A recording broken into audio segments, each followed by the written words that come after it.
Amados irmãos e amigos, graça e paz, aqui estamos nós mais uma vez na TV Caminho Livre para mais um vídeo, mais um estudo da Palavra de Deus. Hoje eu quero tratar de um tema sobre o qual eu nunca falei aqui na TV Caminho Livre. Eu quero falar sobre os 5 aspectos da vontade de Deus. E para falar sobre isso, eu quero introduzir o assunto lendo o que se encontra em Romanos capítulo 11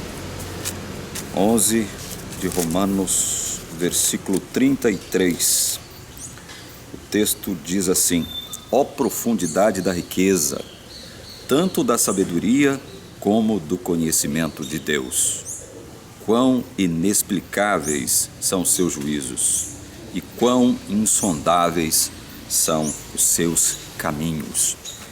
Eu já discuti muito, já fiz várias observações sobre esse texto, já analisamos esse texto em comparação com outros textos da Palavra de Deus, para afirmar o seguinte: por que a teologia reformada é mal compreendida, é rejeitada pela maioria absoluta do cristianismo dito institucionalizado?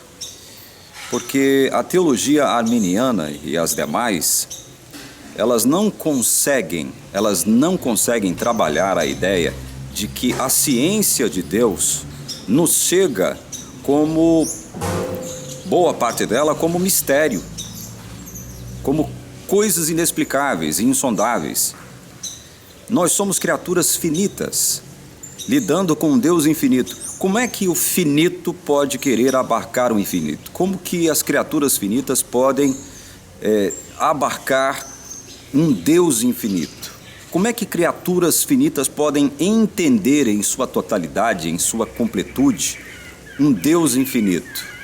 Não há essa possibilidade. A própria Palavra de Deus está deixando claro aqui: o conhecimento de Deus é inexplicável, é insondável.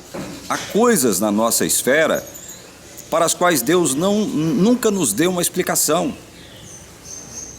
E tenho certeza que há coisas para as quais Deus nunca nos dará nenhum tipo de explicação, justamente porque Deus está lidando com criaturas finitas. A nossa capacidade de apreensão em relação à capacidade de Deus é microscópica. É por isso que a Bíblia diz que o conhecimento de Deus é inexplicável e insondável. Não há como você explicar de modo completo, cabal, e não há como você sondar o conhecimento de Deus. Então, primeiro de tudo, nós temos que entender isso. Tirar as sandálias da arrogância, da prepotência dos nossos pés, quando nós lidarmos com assuntos relacionados ao nosso Deus. E Deus tem uma vontade que possui 5 aspectos que devem ser observados. Por quê? Porque se você não conhecer os 5 aspectos da vontade de Deus, você errará, você se equivocará. Seja sustentando uma doutrina antibíblica, seja mantendo uma relação inadequada com esse Deus maravilhoso, o Deus soberano, o Deus criador, o Deus salvador. É por isso que é necessário nós entendermos o que a Bíblia diz a respeito da vontade de Deus. A vontade de Deus, ela não possui apenas um aspecto em si. Nós temos que procurar entender a vontade de Deus sob estes 5 prismas. E vamos começar lendo Deuteronômio 29:29. O primeiro aspecto da vontade de Deus que eu enuncio aqui para vocês. Deuteronômio capítulo 29, versículo 29. Diz assim: as coisas encobertas pertencem ao Senhor nosso Deus, porém as reveladas nos pertencem a nós e a nossos filhos para sempre, para que cumpramos todas as palavras desta lei. Você percebe que Deus tem uma vontade que não nos foi revelada. E qual é esta vontade? A vontade secreta. Este é o primeiro aspecto da vontade de Deus. Deus possui uma vontade secreta. Ele não revela aspectos dessa vontade para ninguém. Entendam isso. Nós temos que entender isso. Há coisas para as quais nós não recebemos nenhum tipo de explicação. Elas simplesmente acontecem diante dos nossos olhos e nós não temos como explicá-las. Não temos como equacioná-las, solucioná-las do nosso prisma, do nosso ponto de vista. A nossa mente não é capaz de assimilar, de apreender isso, de processar isso. Entendem? Então Deus possui uma vontade, primeiro, secreta. Ele diz: as coisas encobertas pertencem ao Senhor, ou seja, há coisas encobertas para nós, não para Deus, mas para nós. E não adianta ficar tentando ciscar nesse terreno, ficar tentando cavar nesse terreno, você não vai conseguir nada, a não ser se equivocar. Então, primeiro aspecto da vontade de Deus. Deus possui uma vontade secreta, tenha isso em mente. Qual seria o segundo aspecto da vontade de Deus? Deus possui uma vontade preceptiva. E eu poderia ilustrar isso pedindo para que você leia aí mesmo Deuteronômio, capítulo 28, versículo 9. Deuteronômio 28, versículo 9. Deus possui uma vontade preceptiva. O Senhor os constituirá para si em povo santo, como prometeu com juramento, se guardarem os mandamentos do Senhor seu Deus e andarem nos seus caminhos. O segundo aspecto da vontade de Deus é que Deus possui uma vontade preceptiva. Essa vontade preceptiva de Deus se manifesta de que modo? Através dos mandamentos, através das ordenanças, através das leis. Não matarás, não furtarás, não dirás falso testemunho, não adulterarás, não cobiçarás, honra teu pai e tua mãe. É a vontade preceptiva de Deus se manifestando, chegando até nós através das ordenanças, através das leis, através dos mandamentos. Então, esta vontade preceptiva se manifesta através das normas. E essas normas servem para quê? Para nos salvar? Não, as normas não servem para nos salvar. Essas normas servem para que nós pautemos a nossa vida por elas. Elas servem para nos orientar ao longo do caminho. Vá por aqui, não vá por ali. Faça isso, não faça aquilo. Estas normas, estas regras, estas leis, estes mandamentos servem para isso, para pautar o nosso caminho. Não para nos salvar. É a vontade preceptiva de Deus se manifestando através dos mandamentos e das leis. Então Deus possui uma vontade secreta, Deus possui uma vontade preceptiva. E qual seria o outro aspecto da vontade soberana desse Deus maravilhoso? Deus possui uma vontade de prazer. Esta vontade de prazer, ela está muito ligada à vontade secreta de Deus. Vamos ler então, para exemplificar o que seria esta vontade de prazer de Deus. Lendo Ezequiel capítulo 33 e o versículo 11. Ezequiel capítulo 33, versículo 11.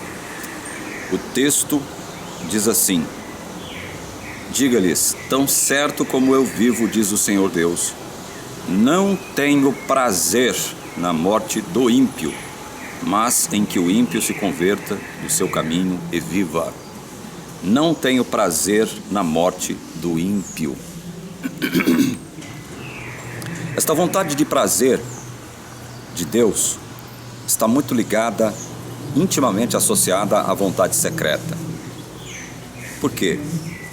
Porque Deus afirma em sua palavra que Ele não se agrada, Ele não tem alegria, Ele não tem prazer verdadeiro na morte do ímpio. Deus não sente prazer em condenar um ímpio. No entanto, Ele terá que fazê-lo. Mas Ele não sente prazer nisso.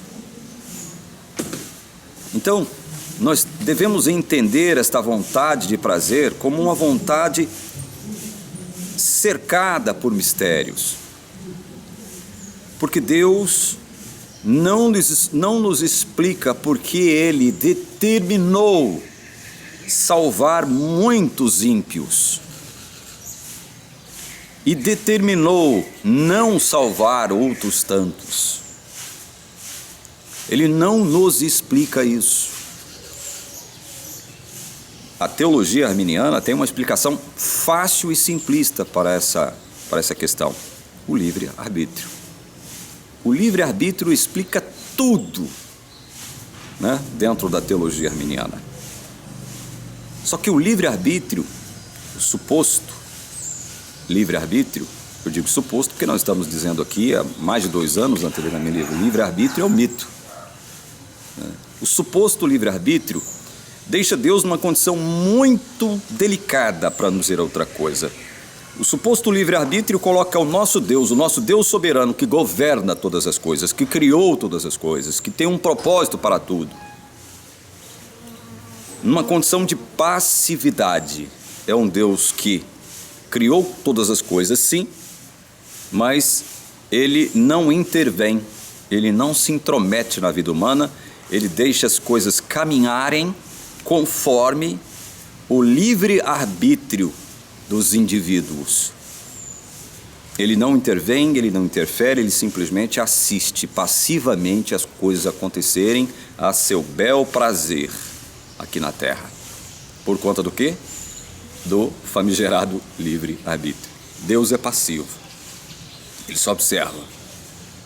Ele não pode se intrometer porque ele determinou respeitar o livre-arbítrio dos indivíduos.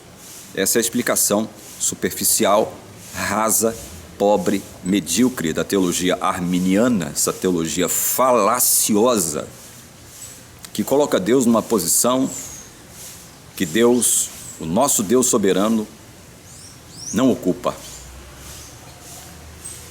A Bíblia é clara em dizer, e nós já tratamos sobre isso, Deus governa, o céu governa. Deus governa todas as coisas. Ele sustenta todas as coisas com o seu poder. Sob a nossa ótica, sob o nosso prisma, as coisas podem parecer um caos, desordenadas, desorganizadas, mas Deus tem um propósito com tudo. Nós não sabemos explicar, como nós dissemos aqui, muitas coisas, mas Deus está no controle. Deus não tem prazer na morte do ímpio. Só que Ele não irá salvar todos os ímpios. Porque quando Deus vem salvar, Ele vem salvar gente ímpia. É por isso, abrindo um parêntese aqui, é por isso que Paulo em Romanos, em 2 lugares em Romanos, Paulo fala sobre isso. Em Romanos 4 e em Romanos 5, Paulo fala sobre isso. Romanos 5,6 diz assim: porque Cristo, quando nós ainda éramos fracos, morreu a seu tempo pelos ímpios. Então veja, se Cristo morreu pelos ímpios, por que Deus, não tendo prazer na morte do ímpio, não salvará todo ímpio? Esta é uma pergunta que deve ser feita. Esta é uma pergunta, no mínimo, razoável. Uma pergunta que exige resposta. Só que nós temos que entender, com base no primeiro aspecto da vontade de Deus, que há coisas para as quais nós não recebemos a chancela de Deus para entendermos, e há coisas para as quais a nossa estrutura mental, emocional, intelectual não tem nenhuma capacidade para apreender, assimilar ou processar. Cristo morreu pelos ímpios. Deus não tem prazer na morte de ímpio algum. Mas por que então que Ele não vai salvar todos os ímpios? Então, por isso é que eu disse para vocês que a vontade de prazer de Deus, ela está muito associada à vontade secreta, porque Deus, apesar de não ter prazer na morte do ímpio, condenará muitos ímpios. Condenará muitos ímpios com base nos seus próprios pecados. Primeiro, no pecado de Adão, que se estende a toda a raça, a quem Adão representava, de modo federal. E depois pelos seus próprios pecados. Ninguém que for deixado por Deus na perdição, ou será de modo injusto. Todos aqueles a quem Deus condenará,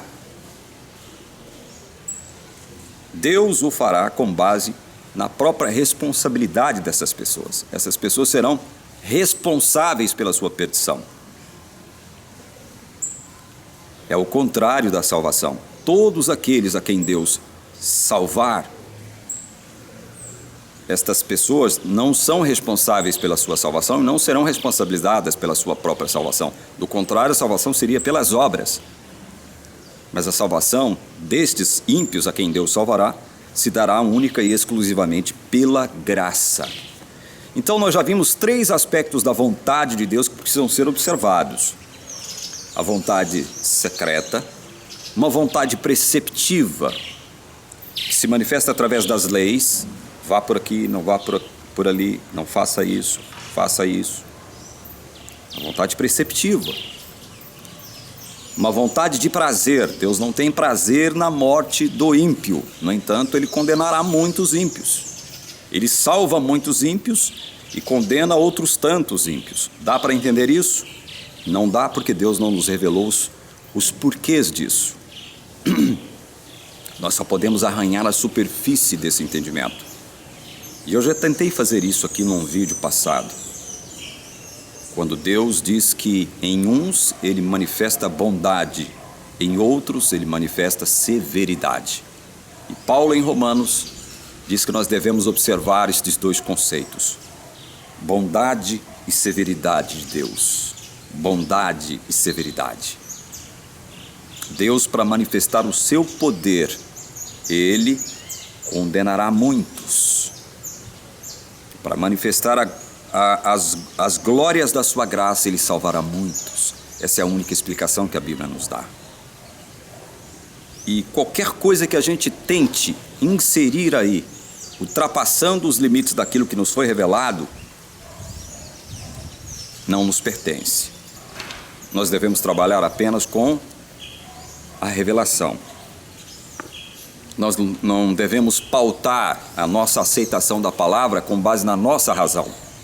A nossa razão, o nosso intelecto, a nossa lógica, a lógica humana, é diferente da lógica divina. Nós não podemos pautar a nossa aceitação da palavra de Deus com base na razão, na nossa razão, que foi afetada pelo pecado, além do que ela é por si só limitada. Ela habita dentro de um ser finito. Somos nós, eu e você. Está entendendo?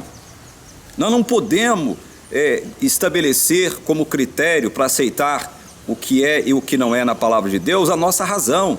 A nossa autoridade é a palavra, é a revelação. Aquilo que Deus revelou que é verdade. Então nós já vimos 3 aspectos da vontade de Deus: secreta, preceptiva e vontade de prazer. Qual seria o outro aspecto da vontade soberana desse Deus maravilhoso? É a vontade permissiva de Deus.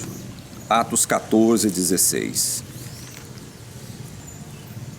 Atos 14, versículo 16. Vamos ler?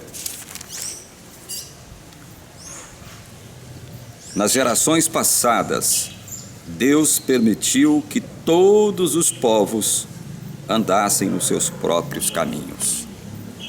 Nas gerações passadas, Deus permitiu que todos os povos andassem nos seus próprios caminhos. Então Deus tem uma vontade permissiva. E aí, mais uma vez, nós não temos como assimilar de forma cabal, apreender de forma cabal todas as implicações dessa vontade permissiva de Deus. A pergunta que nós faríamos é: por que nas gerações passadas Deus permitiu que todos os povos andassem nos seus próprios caminhos? Por que Deus não interveio? Por que Deus não agiu com relação a essas nações citadas aqui em Atos? Por que Ele permitiu que essas nações andassem nos seus próprios caminhos? Isso significa dizer que essas mesmas nações não andaram nos caminhos de Deus, não se submeteram à vontade preceptiva de Deus manifestada em suas leis. Estão entendendo? Mas fez parte do propósito de Deus permitir que todas as nações andassem conforme os seus próprios caminhos. E o que vai dizer o arminiano sobre isso? O que vai dizer o arminiano sobre isso? Ou seja, fazia parte de um propósito maior de Deus, e faz parte de um propósito maior de Deus. Faz parte. Nós temos que entender isso. Há um propósito por trás de tudo isso, um propósito santo, divino, soberano. Só que nós não temos condições de sondar, ou de alcançar, ou de explicar esse propósito em sua totalidade. É isso que nós estamos tentando mostrar para muita gente aqui na TV Caminho Livre ao longo desses 2 anos e meio, mais 2 anos e meio de ministério aqui na TV Caminho Livre. Sempre abrindo a palavra de Deus, deixando a palavra de Deus falar. Então Deus tem uma vontade secreta, Deus tem uma vontade preceptiva, Deus tem uma vontade de prazer, Deus tem uma vontade permissiva. Ele permite coisas acontecerem. Nós não entendemos, mas faz parte do propósito santo dele. O que nos cabe? Aceitar isto como verdade da palavra de Deus. Porque revelado está. Devemos aceitar isto. Deus tem um plano, um propósito maior por trás de todas as coisas, e nós temos que entender isto. E qual seria o 5º aspecto da vontade de Deus, da vontade soberana de Deus? É a vontade decretiva de Deus. Vamos ler para isso 2 textos. O primeiro deles em Isaías 45, verso 7. Vamos lá para Isaías. Quem está acostumado a acompanhar os vídeos aqui na TV Caminho Livre já sabe que tem que fazê-lo com a Bíblia, né, em mãos. Porque aqui nós abrimos a palavra de Deus, deixamos a palavra de Deus falar. Isaías capítulo 45, versículo 7. Eu formo a luz e crio as trevas, promovo a paz e crio os conflitos. Eu, o Senhor, faço todas estas coisas. Então Deus tem uma vontade decretiva. Esta vontade decretiva, ela não está condicionada a absolutamente nada do que o ser humano possa ou não fazer, para que Deus cumpra essa vontade decretiva. Por exemplo, Deus determinou criar todas as coisas. Deus determinou criar todas as coisas. Deixa eu só chegar minha câmera um pouquinho para cá, porque o sol está me atrapalhando aqui, né? Deus determinou criar, decretou criar todas as coisas. E para isso ele não pediu permissão de nenhum ser humano, até porque nenhum ser humano havia. Ele não pediu permissão dos anjos, até porque anjo nenhum havia. Então Deus decretou criar todas as coisas. E quando Deus manifesta a sua vontade decretiva, ele não pede permissão para ninguém, ele não condiciona o cumprimento de sua vontade decretiva a nenhum ser humano, a anjo algum, a criatura alguma da face da terra. Estão entendendo? Vou dar um outro exemplo simples, porém poderoso, da vontade decretiva de Deus. Se encontra em Gênesis capítulo 12. Muita gente se esquece disso, especialmente os arminianos, com sua teologia falaciosa, enganadora, em muitos aspectos corrupta e mentirosa. Gênesis 12, 1-3 diz assim: o Senhor disse a Abrão: saia da tua terra, da tua parentela, da casa do seu pai, e vá para a terra que lhe mostrarei. Farei de você uma grande nação, e o abençoarei e engrandecerei o seu nome. Seja uma bênção. Abençoarei aqueles que o abençoarem, e amaldiçoarei aquele que o amaldiçoar. Em você serão benditas todas as famílias da terra. Eis aqui um exemplo simples, porém poderoso, da vontade decretiva de Deus. Quando Deus manifesta a sua vontade decretiva, ele não condiciona essa vontade decretiva à ação de nenhuma criatura, nenhuma de suas criaturas, anjos e homens. Ele não condiciona essa vontade decretiva a nada nem a ninguém. Ele simplesmente decreta. E quando Deus decreta, decretado está. Irá acontecer, quer você queira, quer não. Irá acontecer. Este é um outro aspecto da vontade decretiva, ou da vontade de Deus, a vontade decretiva de Deus. Ele diz aqui em sua palavra: farei de você, Abraão, uma grande nação, e o abençoarei, e engrandecerei o seu nome. Ele não diz assim: Abraão, se você fizer aquilo, se você fizer isso, se você não fizer aquilo, se você não fizer isso, eu vou fazer de você uma grande nação. Não é isso o que Deus diz. Deus decretivamente diz o seguinte: farei de você uma grande nação. Engrandecerei o seu nome. Abençoarei aqueles que o abençoarem e amaldiçoarei aquele que o amaldiçoar. Em você serão benditas todas as famílias da terra. Isto aqui é um exemplo da vontade decretiva de Deus. Quando Deus quer fazer algo, quando Ele decreta algo, este algo acontecerá, independente da vontade de qualquer de suas criaturas. Essa vontade decretiva de Deus, ela não é condicional, ela não está condicionada a qualquer atitude, reação ou ação humana. Entenderam? Deus cumpre a sua vontade. Voltemos para Isaías 46, verso 10. Deus inclusive criou os conflitos, criou o mal. Na sua Bíblia, provavelmente, Isaías 45, 7. Na minha tradução diz: eu promovo a paz e crio os conflitos. Na sua tradução, você deve ler aí o mal, né? Na Revista e Atualizada, segunda edição, Almeida, Revista e Atualizada. Deus criou o mal. Muita gente pergunta, então, por que Deus criou o mal? Se Deus é bom, Deus é justo, Deus é amoroso. Ele não nos deu explicação para isso. Essa pergunta faz parte do quê? De um aspecto da vontade, que foi o primeiro aspecto da vontade que nós citamos aqui de Deus, a vontade secreta. Deus tem um propósito. Disso nós temos certeza. Nós que acreditamos na palavra de Deus como revelação da vontade de Deus, disso nós temos certeza, porque Ele tem um propósito com isso. Deus não nos revelou todas as coisas e não nos revelou o porquê dele ter decretado permitir a existência do mal. Vocês percebem que nesta expressão que eu utilizei aqui agora, está envolvida aí dois aspectos da vontade de Deus, três na verdade: vontade secreta, vontade permissiva e vontade decretiva. Deus decretou permitir a existência do mal. Não nos deu muitas explicações, porque Deus é Deus.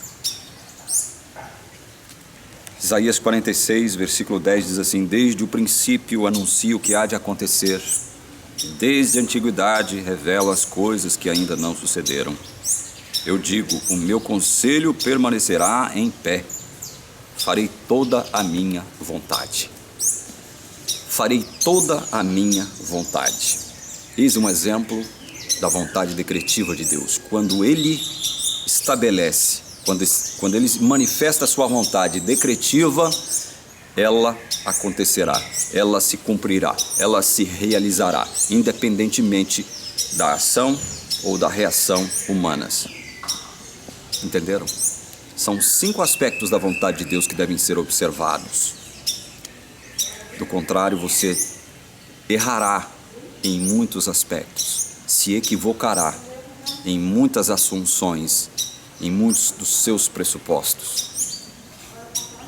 Nós estamos lidando com um Deus soberano, um Deus infinito, um Deus que é todo poder. Ele é onisciente, Ele é onipotente, Ele é onipresente.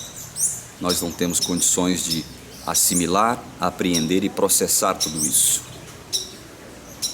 E é graças a isso, graças a esse entendimento que nós recebemos de Deus, Sua palavra, que nós louvamos o Seu nome. Louvamos o nome de Deus, glorificamos o nome de Deus, porque nós devemos a nossa salvação a esse mesmo Deus maravilhoso. E para fechar esse vídeo, eu faço uma observação: tem um pastor famoso que é mala até no nome, denunciando a teologia reformada como sendo uma teologia corrupta, mentirosa, esquizofrênica, mal intencionada. Esse pastor é um falastrão e costuma fazer bravatas por onde ele passa e em toda oportunidade que ele tem para falar, seja num púlpito, seja atrás de uma câmera de televisão, seja na internet. Faz muita bravata, fala demais. Esse pastor que é mala, detonando, criticando a teologia reformada, dizendo que nós tiramos um texto do seu contexto para formar um pretexto herético. Quem faz isso é você. Quem faz isso é a teologia arminiana. A teologia arminiana não tem condições de fazer pregação expositiva de livro nenhum da Bíblia. Eu desafio a teologia arminiana a fazer uma exposição do livro de João, Evangelho de João, do Evangelho de Mateus, fazer uma pregação expositiva do livro de Romanos. Começa do capítulo 1, vai até o capítulo 16. Façam uma exposição do livro de Romanos. Façam uma exposição do livro de Efésios. Façam uma exposição cabal do livro de Gálatas, do livro de Filipenses. Façam. Eu quero ver até onde vocês vão. Depois ficam nos acusando aqui de que nós é que tiramos texto do contexto para formar pretexto. Esta é a habilidade maior da teologia arminiana. Agora, eu sempre disse aqui e vou repetir o que eu sempre disse. A teologia arminiana é uma teologia falaciosa, cheia de mentiras e corrupções. Agora, nem todos que advogam a teologia arminiana são pessoas más. Não, Deus tem gente lá dentro. Deus tem milhões e milhões de pessoas sendo orientadas por essa teologia. Deus tem os seus lá dentro. Agora, não venha atribuir a nós equívocos e erros que a teologia arminiana é responsável por eles. Então esse pastor é bravateiro, gosta de ficar falando demais. Ele sabe todas as coisas, né? Nem que esse papo furado. Eu tenho 60 textos, trabalho 60 textos fora dos seus respectivos contextos. É um mentiroso, bravateiro, falador, que não observa a palavra de Deus como ela deve ser observada, do Gênesis ao Apocalipse. É fraco em hermenêutica e exegese, depois vem acusar nós de fracos nesse sentido. Ele faz a inversão dos valores, né? Ele pratica uma estratégia que partidos comunistas sempre praticaram, né? Chame-os do que você é, acuse-os do que você faz. É assim que este pastor bravateiro, falastrão, falacioso, enganador, lobo em pele de ovelha, faz. Ele deveria lavar a boca dele antes de falar mal da teologia reformada. Porque a teologia reformada respeita a palavra de Deus como revelação suprema. A nossa suprema autoridade está aqui. E neste canal, na TV Caminho Livre, nós elevamos a palavra de Deus como suprema autoridade. Nenhuma denominação possui mais autoridade. Nenhum nome humano possui mais autoridade. O único nome ao qual nós nos dobramos, ou diante do qual nós reverenciamos, dobramos nossos joelhos, é o nome de Jesus. Pronto e acabou. Passa a régua, fecha a conta. Que Deus abençoe você que valoriza a palavra de Deus, você que tem a palavra de Deus como autoridade da sua vida. Que Deus derrame bênção sobre você em nome de Jesus, que te dê a libertação dos erros e dos equívocos, dos lobos vorazes. Em nome de Jesus. Amém.